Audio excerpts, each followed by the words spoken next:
and this is meant for the press.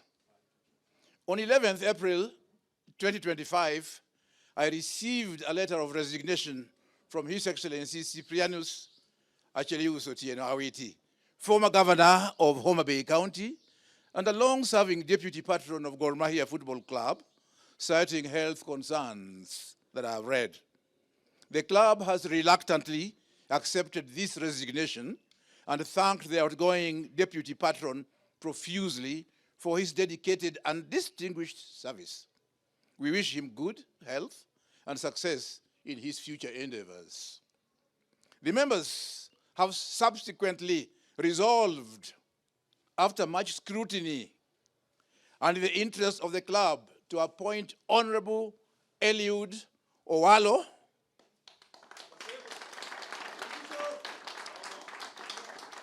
to the position of deputy patron with immediate effect. Immediately as I speak, with immediate effect. We have no doubt that with his love for our club and as an ardent member, Owalo will assist the club in its development programs, as he has done previously, for example, by facilitating the purchase of a club bus, kitting the players, and contributing finances for various club activities, to mention but a few. So the purpose of this occasion is to formally announce his appointment by members, not by me, by members of Mahia Football Club. And you heard them shout on Saturday. You heard them shout on Saturday at the stadium. So to formally announce his appointment as the deputy club patron to assist our patron, the Right Honorable Raila Amolo Odinga Makofi. I therefore, on behalf of the Mahia Football Club fraternity, have the pleasure to present to you our deputy patron, Honorable Eliud Owalo.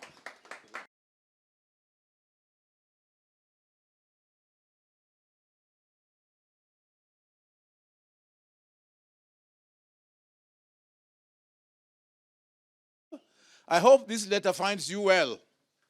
It is with a heavy heart that I tender my resignation as deputy patron of Mahia Football Club, effective immediately. After careful reflection, and on the advice of my doctors, I have come to the difficult decision to step down due to ongoing health concerns and the need to take time to rest and recuperate. Serving this great club has been an immense honor and a privilege I will always cherish. Mahia holds a special place in my heart, and I remain one of the most passionate supporters. I am proud of the strides the club has made during my tenure and the unwavering spirit that defines Kogalo.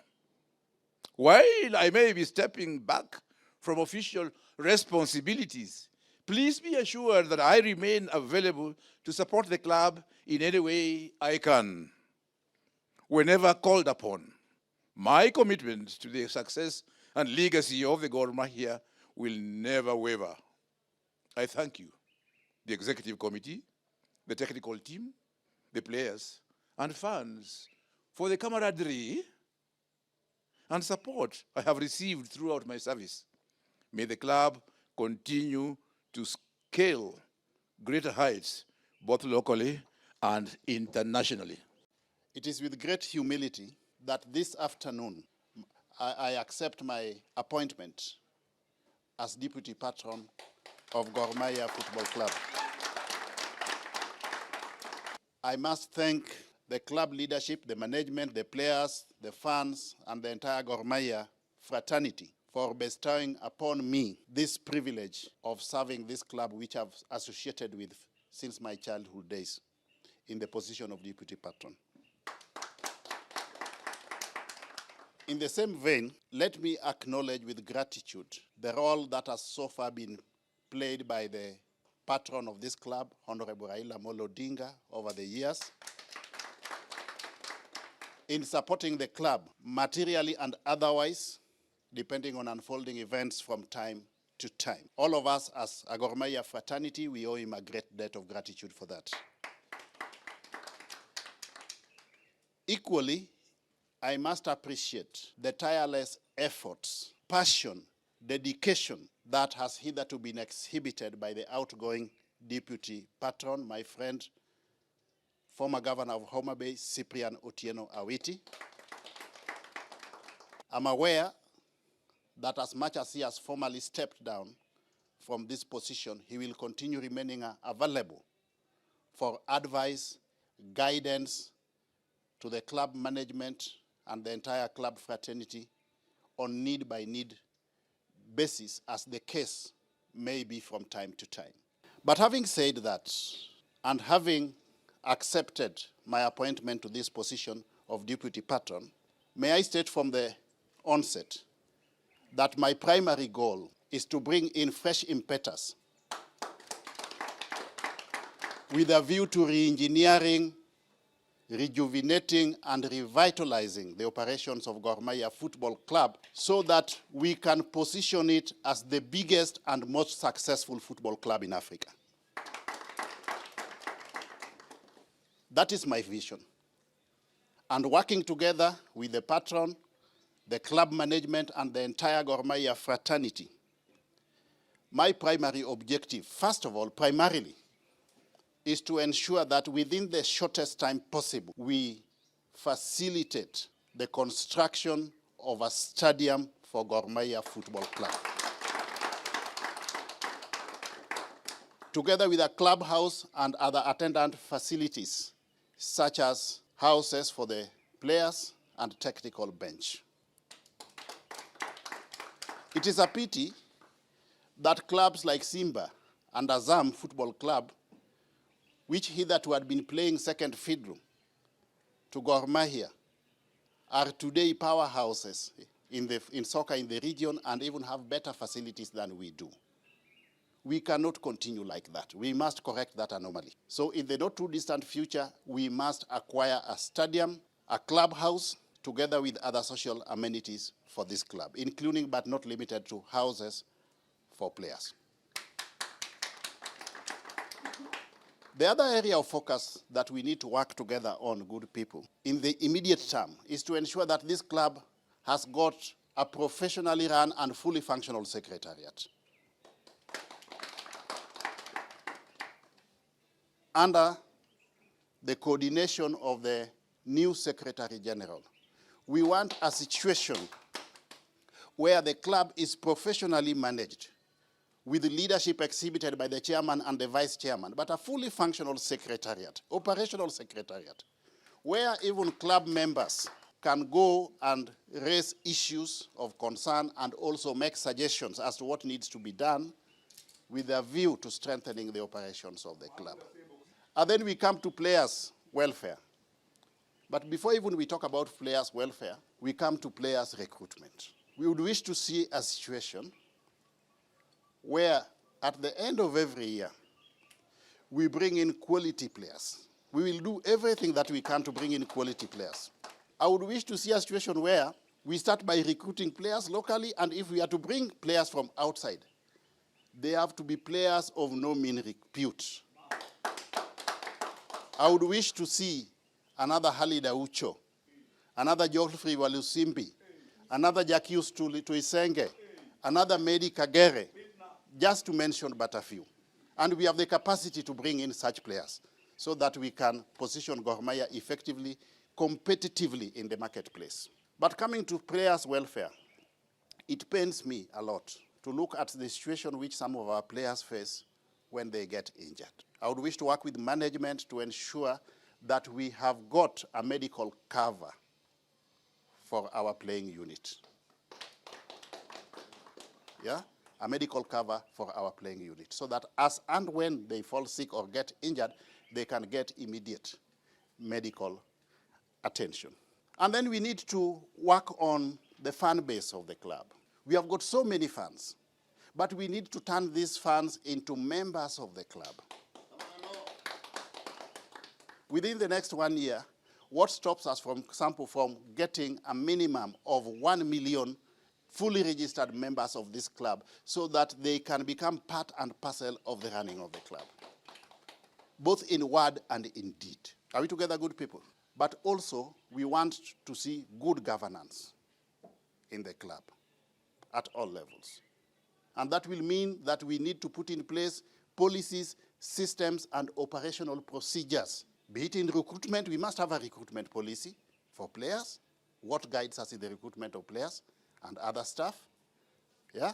We must have policies and operational procedures pertaining to procurement, for example. How do we procure goods and services? We need to have an HR policy, a finance policy. How do we mobilize resources? We must have guidelines. How do we utilize the resources that we get, because resources are scarce? But all these good people cannot be undertaken in an intermittent, ad hoc, and haphazard manner. We must have a long-term plan, a roadmap that will guide this club moving forward.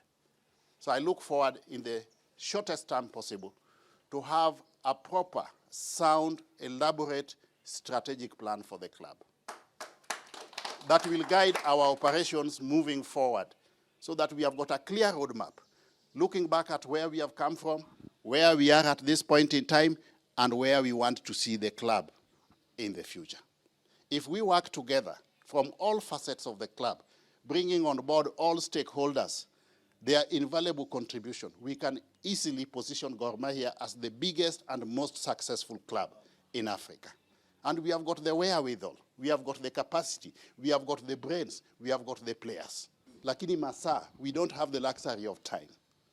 So we must put our hands on the deck, roll up our sleeves, and embark on this journey. Within the next few months, we should have acquired land to build the stadium. We'll work with the management, go to the market and look for land. Okay? And we will buy the land.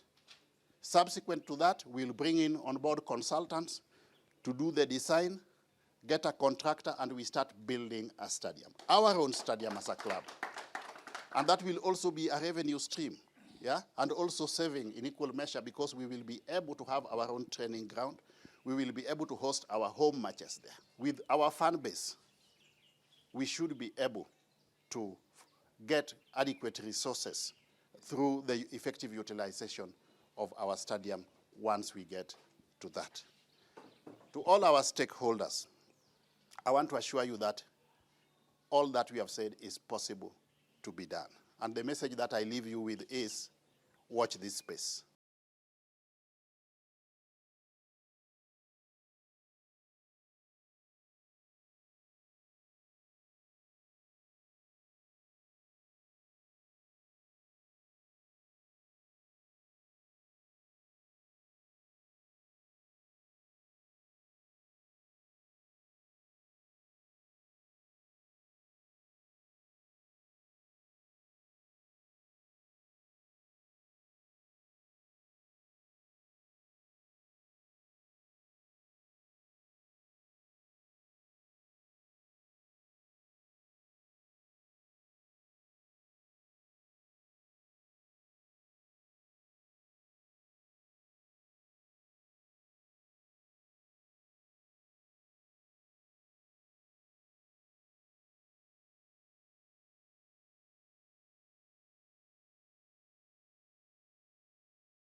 Kila mtu kugelo